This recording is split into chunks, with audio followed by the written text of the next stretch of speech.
मेरे साथ है राजीव और रघु जो कि थोड़े गुस्से में है फिलहाल। I can make that from their faces. क्या हुआ है, क्यों इतना गुस्सा, कुछ बताएंगे? नहीं, बिल्कुल हम गुस्सा नहीं है। हम बल्कि हमेशा की तरह ही शांत है। अगर हम बोले हम गुस्सा हैं तो फिर बात सही हो जाएगी। मुझे डर लगेगा। नहीं, बिल्कुल हम गुस्सा बिल्कुल भी नहीं है हमें, बल्कि हम बहुत ही ताज्जुब है हमें। लेकिन हम ये कहना चाहते हैं कि हमारे और एमटीवी के बीच में कोई मनमुटाव नहीं है। हम पहले भी साथ काम करते थे, अभी भी साथ काम कर रहे हैं और अलग शोज़ पे भी काम कर रहे हैं। रोडीज़ के अलावा हमारा एक कंपनी है मोनोजाइगोटिक, जिसके रवि लूथरिया हमारे साथी हैं। हम ये कहना चाहते हैं कि ऐसा कुछ नहीं हुआ है कि हमें किसी रोडी से बाहर निकाला गया हमारे गुस्से की वजह से। जब आपको पता चला ये कि आपके गुस्से की वजह से ऐसे सब इश्यूज हो रहे हैं, what was your first reaction? मेरा पहला रिएक्शन था ये क्या बकवास है। मैं डिसमिस कर दिया। मैंने कहा कि ये आपको किसी ने पता नहीं उल्टी सीधी खबर सुनाई है। बट उसके बाद फिर छप गया, फिर न्यूज़ चैनल्स पे आ गया। तब मेरा था सरप्राइज़ और भी कि ये बोला किसने। फिर एमटीवी के टॉप मैनेजमेंट से हमने बात की और उन्होंने विश्वास दिलाया कि ऐसा कुछ भी नहीं है। उन्होंने तो कुछ कहा नहीं। क्या 3 क्वालिटीज होनी चाहिए टू बी अ रोडी जज? Because you have been a part of. हाँ, फेशियल हेयर कट करना चाहिए। नहीं, मैं फिर से बोलूँगा, अब रूडीज़ बदल रहे हैं। हमें नहीं पता क्या सूरत होनी चाहिए। अगर हमारी माने तो शायद रूडीज़ उतना बदल ना पाए। The best thing that Roadies can do right now is not consult us, not listen to us. अपने दिल की करो, अपना सोची समझी स्ट्रैटेजी करो। वो बच्चे नहीं हैं, वो बहुत प्रोफेशनल लोग हैं, बहुत सालों से एमटीवी में काम कर रहे हैं और रूडीज़ के साथ जुड़े हुए हैं। जज की जैसी 3 क्वालिटीज जज बनने के लिए। देखिए, रोडीज़ को आप, मेरे और राजीव की वजह से एक इमेज आ चुकी है।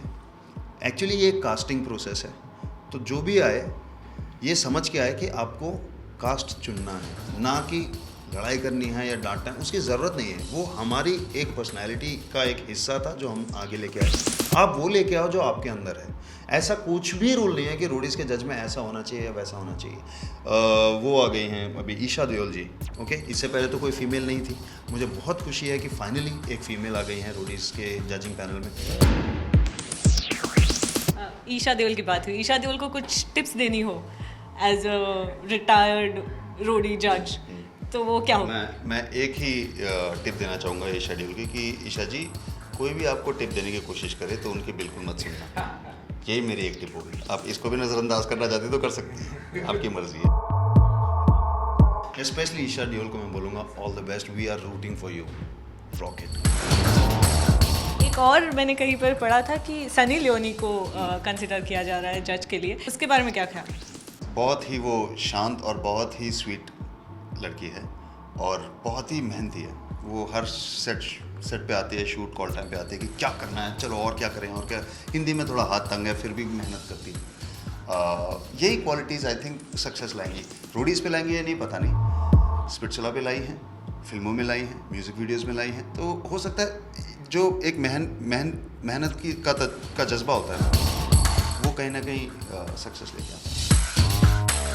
लास्टली ऑडियंस को क्या कहना चाहेंगे about your new venture, about हम कहाँ देखेंगे आप दोनों को अब साथ?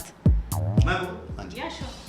हो सकता है आप मुझे और राजीव को टीवी पे ना देखो, हो सकता है आप देखो, लेकिन पता नहीं। मगर मुझे जो पता है वो ये है कि आप मोनोजाइगोटिक का नाम ज़रूर सुनोगे।